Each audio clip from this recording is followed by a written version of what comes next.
Trevor. Lee Anderson. It is indeed a pleasure to serve once again under your chairship. And let's be honest, if this petition was likely to trigger a general election, I doubt very much whether some of my former colleagues would be in the room today, because many of them would actually lose their seats. Well, we all make mistakes. We all make mistakes. And when we make mistakes, we should hold our hands up and say, sorry. And wherever I go in this country, and I travel a lot around this country every week, I get people saying to me that they're sorry. Sorry for voting Labour at the last general election. And they will never vote Labour again. They wish they could turn the clock back and vote for a different party. Normally, Reform UK. Did I do? I will give way, yeah. He talks about being sorry. I mean, so many people across the country voted Reform in local council elections on the basis that council tax was either going to be no increase or perhaps even cut. Now they're faced with rises at the very limit of what's legally possible. Is he sorry for that?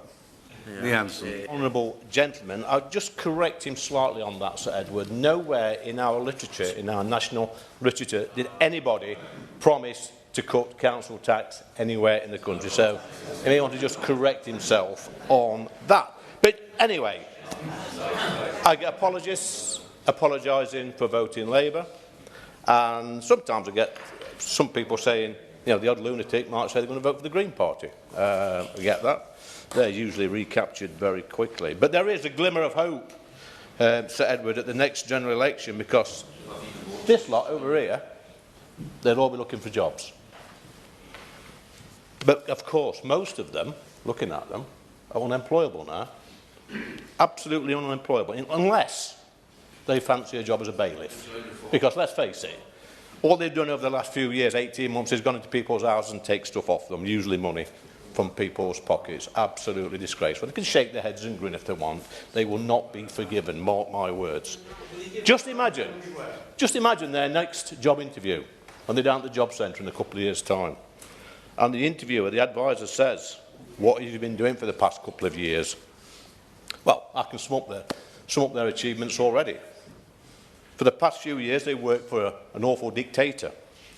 And under his leadership, we have illegal migration totally out of control. Our streets are filling up with criminals. And if you live in Birmingham, it's filling up with rubbish as well. We've got rats the size of small dogs roaming around Birmingham, feasting on tons of rubbish. They've closed pubs and restaurants. They've put 100,000 people who work in the hospitality industry on the dole. They've stolen... I'll give way, yeah. I'm very grateful. I agree with his points on the hospitality industry, how difficult that is right now. But just back to the point in terms of the promises at the May elections, last May elections, in terms of his party's commitment. I've got a leaflet in front of me with his party leader on there, which was for the May elections, which says we're going to reduce waste and cut your taxes. I would be the first person to admit governing is more difficult than it looks from the outside. But does he agree that set unreasonable expectations among the electorate for those May elections last year? Yes. I thank the honourable member for his intervention. Nowhere on the leaflet did it say he's going to cut council taxes, so maybe he should read the leaflet again, and maybe, yes. This government, Sir Edward, have stolen money off the workers by not increasing the income tax threshold, something they promised they would do. And they've given this money to the shirkers. And by the shirkers, I mean these are able-bodied people. They're bone idle, basically. They not go to work. They refuse to go to work. In fact, they stay at home all day and sponge off the state. And they're shaking their heads. In fact, the only work some of these shirkers do is probably go out once every 5 years and deliver leaflets for this lot. It's great work if you can get it. Our farmers have been attacked. Our pensioners have been robbed.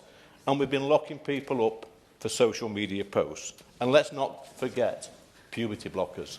These are medical trials on children. And everyone over there who supports this should hang their heads in shame. They're ending the automatic right to trial by jury. Shameful. They allow Islamist thugs to dictate police policy on the streets of Birmingham. They've turned a blind eye to Islamists threatening to kill Jews on the streets of London. And they voted against having a national inquiry into the mass rape of young girls in Labour-controlled areas. Absolutely shameful. Each one of you should be absolutely ashamed of yourself. Oh, yeah.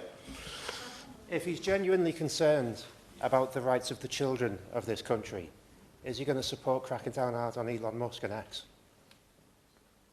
I thank the honourable gentleman for his intervention. Yeah, I thank the honourable gentleman for his intervention. I think X has got to clean its act up. It's as simple. I think we all agree with that.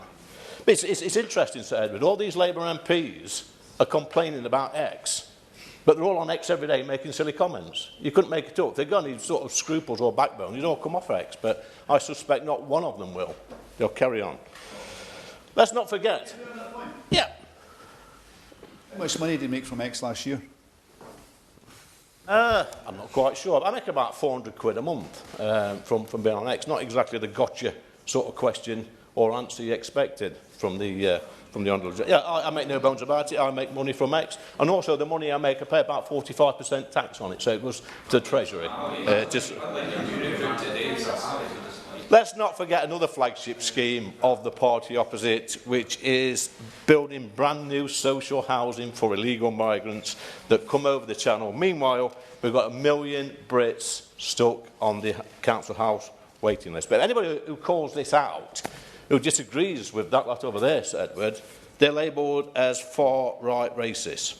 Now, it would be fair to say that every family in this country has been affected by this Labour government, but not in a good way. And we've all had enough on it. We're fed up to the back teeth of them. Let's discuss the Cabinet. Start with the Prime Minister. His first instinct is to prioritise foreign judges over British people. We've got an Attorney General who agrees that with the ECHR when they block foreign rapists and murderers from being deported. We've got a Chancellor who doesn't understand the first thing about economic growth. We've got an Energy Secretary who's killing our manufacturing sector with his net zero madness. We've got an Education Secretary who says nothing about the radicalisation by left-wing teachers on our children. We've got a Justice Secretary who once said that Brexiteers were worse than Nazis. Mind you, that's not the daftest thing. He said, just go on YouTube and have a look at his contributions on Mastermind. Hilarious. We're the Foreign Secretary who's giving away British sovereign territory and making us pay billions of pounds for the privilege. And we've got a Health Secretary who is ploughing ahead with giving children life-destroying hormone blockers. But worst of all, as a result of this government, we have got radical Islamists, former Labour voters and some politicians waiting in the wings, ready to stand for Parliament at the next election in once-safe Labour seats. And most of you in this room are going to go. You'll be on the dole. Thank you, Sir Edward.